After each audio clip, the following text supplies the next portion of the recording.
Suman TV ప్రేక్షకులకి నమస్కారం.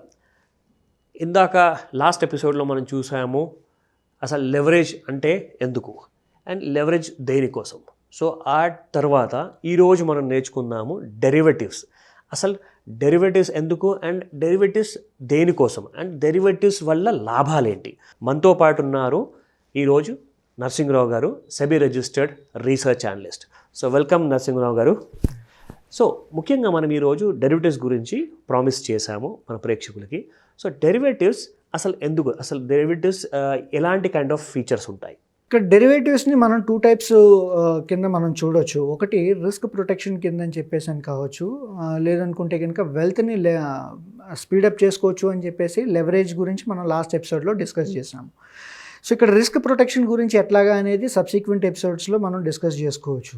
కానీ దీనికన్నా ముందు ఎవరైనా సరే స్టాక్ మార్కెట్లో ఎందుకు ఇన్వెస్ట్ చేస్తారు అని అడిగితే కనుక ఆబ్వియస్లీ వచ్చేటువంటి ఆన్సర్ ఏంటి అంటే డబ్బులు పెరగడం కోసం అని చెప్పేసి అని చెప్తూ ఉంటారు. సో డబ్బులు వేగంగా వృద్ధి చెందాలి అంటే కనుక దానికి రెండే మార్గాలు ఉన్నాయి. ఒకటి తక్కువ టైంలో ఎక్కువ సంపాదించడం, లేదంటే తక్కువ మనీతో ఎక్కువ రిటర్న్ సంపాదించడం అనేటువంటివి టూ మేజర్ ఫ్యాక్టర్స్.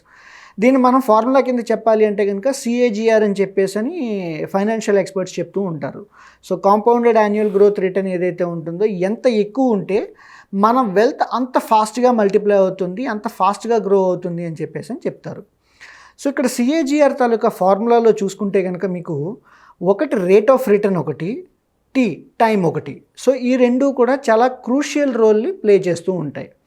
ఇక్కడ రేట్ ఆఫ్ రిటర్న్ని పెంచడం కోసమైనా సరే, లేదంటే టైం పీరియడ్ని తగ్గించాలి అనుకున్నా సరే మనకి లెవరేజ్ కావాలి అని చెప్పేసి లాస్ట్ ఎపిసోడ్లో మనం మాట్లాడుకున్నాం. సో అక్కడ ఉండేటువంటి మేజర్ లెవరేజ్ ఇన్స్ట్రుమెంట్స్ ఏవైతే ఉంటాయో వాటిలో మనం మార్జిన్ ట్రేడింగ్ ఫండింగ్ గురించి చెప్పుకున్నాము, తర్వాత ఇంట్రాడే ట్రేడింగ్ చెప్పుకున్నాము, లోన్ అగెయిన్స్ట్ సెక్యూరిటీస్ గురించి చెప్పుకున్నాము, అండ్ ఫైనల్గా డెరివేటివ్స్ గురించి చెప్పుకున్నాము. సో డెరివేటివ్స్ అనేది ఓవర్ ది వరల్డ్ మొత్తం అన్ని చోట్ల కూడా యాక్సెప్టబుల్ ఇన్స్ట్రుమెంట్ కాబట్టి, సో చాలామందికి వచ్చేటువంటి డౌట్ ఏంటి అంటే వై డెరివేటివ్స్ అనేటువంటి క్వశ్చన్ అడుగుతూ ఉంటారు ఇక్కడ. సో ఇక్కడ వై డెరివేటివ్స్ అనేటువంటి క్వశ్చన్కి వచ్చేటప్పటికి ఏంటి అంటే మనం మాట్లాడుకున్న సిఏజిఆర్లో రెండు కాంపోనెంట్స్ని చాలా ఫాస్ట్గా అచీవ్ చేయడానికి మనకి డెరివేటివ్స్ అనేటువంటిది ఉపయోగపడుతూ ఉంటుంది. స్టాక్ మార్కెట్ విషయానికి వస్తే కరెక్ట్ స్టాక్ ఉండాలి, అంటే రైట్ స్టాక్ మనం చూస్ చేసుకోవాలి పెరగడం కోసం, రైట్ టైంలో ఇన్వెస్ట్ చేయాలి, రైట్ ప్రైస్లో ఇన్వెస్ట్ చేయాలి. సో ఇక్కడ మనకి 3 డిఫరెంట్ పారామీటర్స్ ఉన్నాయి. ఇక్కడ స్టాక్ మార్కెట్లో సక్సెస్ రావాలి అనుకునేటప్పుడు సరైనటువంటి కంపెనీని చూస్ చేసుకోవాలి, సరైనటువంటి టైంకి మనం పిక్ చేయాలి, సరైనటువంటి ప్రైస్ పాయింట్కి పిక్ చేయాలి.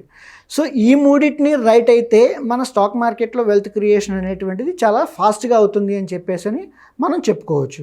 అయితే ఇక్కడ 3 విషయాలు రైట్ అయ్యేటువంటి స్కిల్ సెట్ రెగ్యులర్ రిటైల్ ట్రేడర్స్కి అయితే కనుక ఉండదు. అన్లెస్ ఒక ప్రొఫెషనల్ మనీ మేనేజర్ అయితేనో, లేదంటే హెడ్జ్ ఫండ్ మేనేజర్స్ అయితేనో, లేదంటే వాళ్ళ దగ్గర ఇన్సైడర్ ఇన్ఫర్మేషన్ ఉంటేనో కానీ ఈ right information, right stock, right price, right time మూడింటిని ఎంచుకోవడం చాలా కష్టం అవుతూ ఉంటుంది.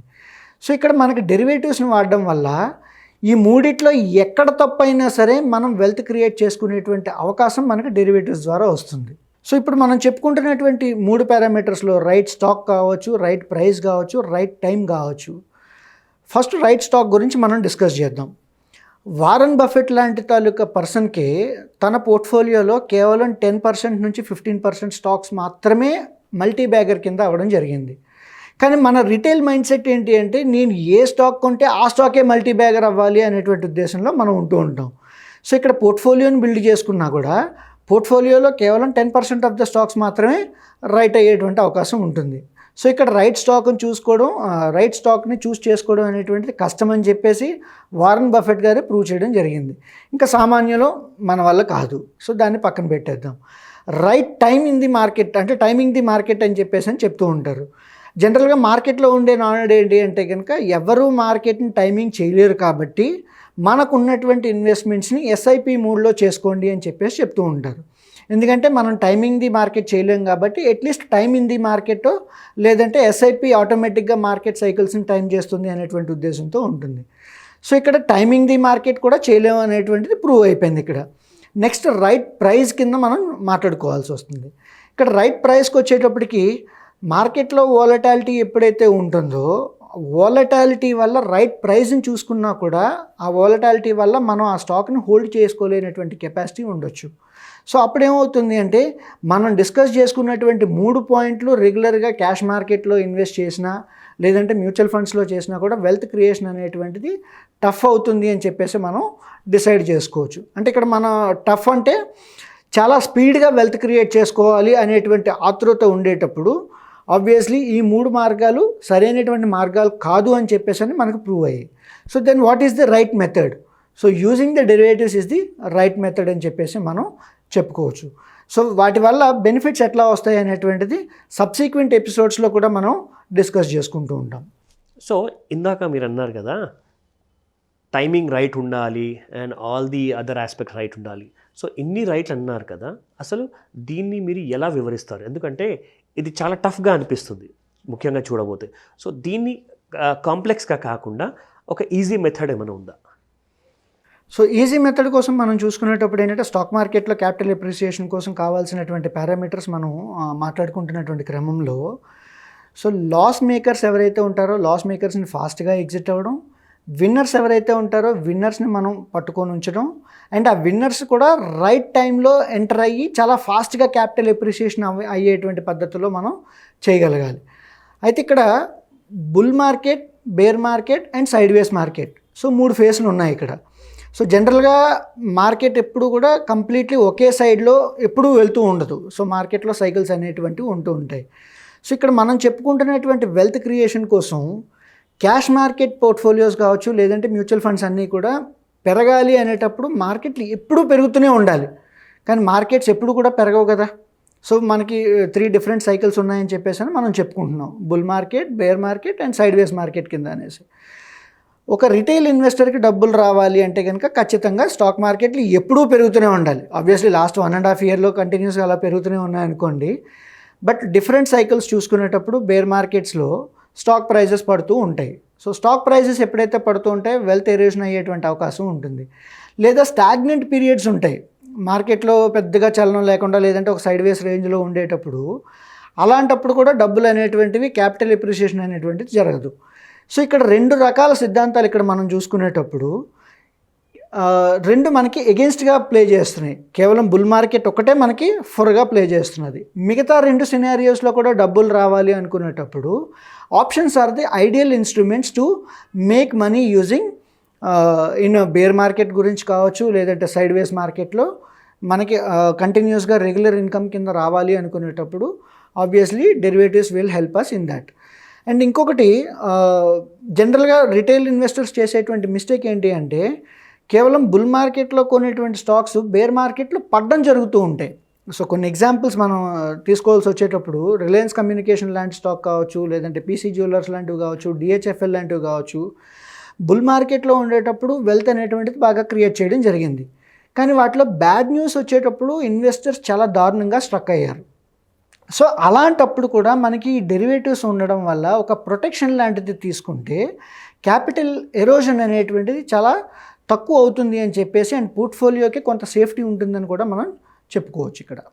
సో మరి నరసింహరావు గారు, బుల్ మార్కెట్లో డబ్బులు వస్తాయి అన్నారు, బుల్ మార్కెట్లో డబ్బులు వస్తాయి, బేర్ మార్కెట్లో డబ్బులు పోతాయి అండ్ సైడ్ వేస్ మార్కెట్లో డబ్బులు రావు.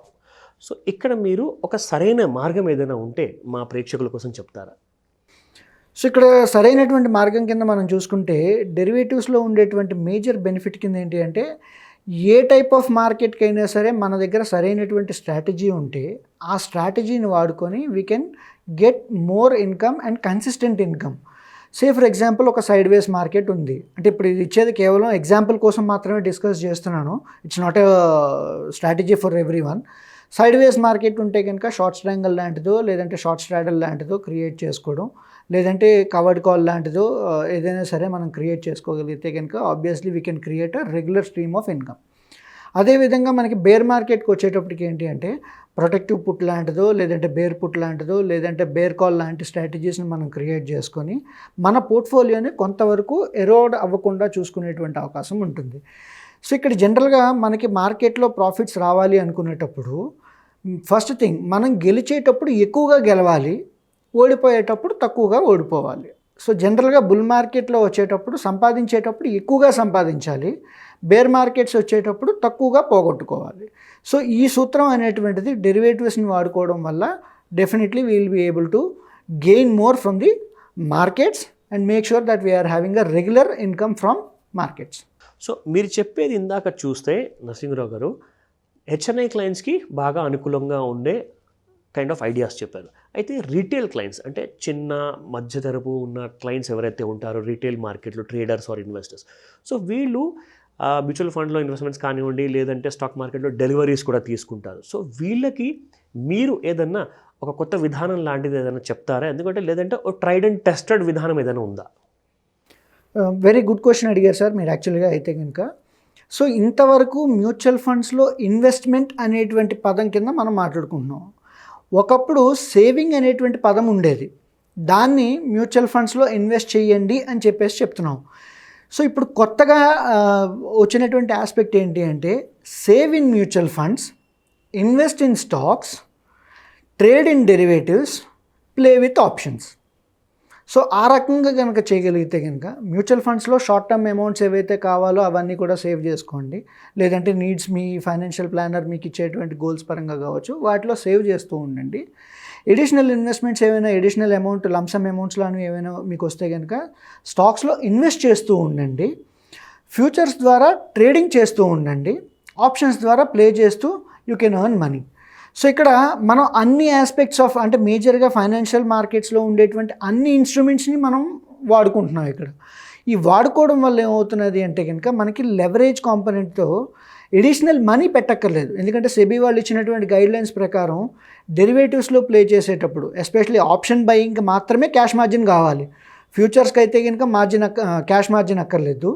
స్టాక్స్ ఆప్షన్స్ అంటే ఆప్షన్ సెల్ చేసేటప్పుడు క్యాష్ మార్జిన్ అక్కర్లేదు. మన దగ్గర ఎగ్జిస్టింగ్ మ్యూచువల్ ఫండ్స్ లాంటివి కావచ్చు, లేదంటే స్టాక్స్ ఏమైనా ఉంటే వాటిని కొలెటరల్ కింద పెట్టుకొని will be able to generate the sort of returns. So ఇక్కడ కొత్త పదం ఏంటి అంటే కనుక ఒకప్పుడు సేవింగ్స్ అనేటువంటిది బ్యాంక్ ఫిక్స్డ్ డిపాజిట్స్లోనో బ్యాంక్ ఆర్డీస్లోనో చేయండి అని చెప్పేవారు.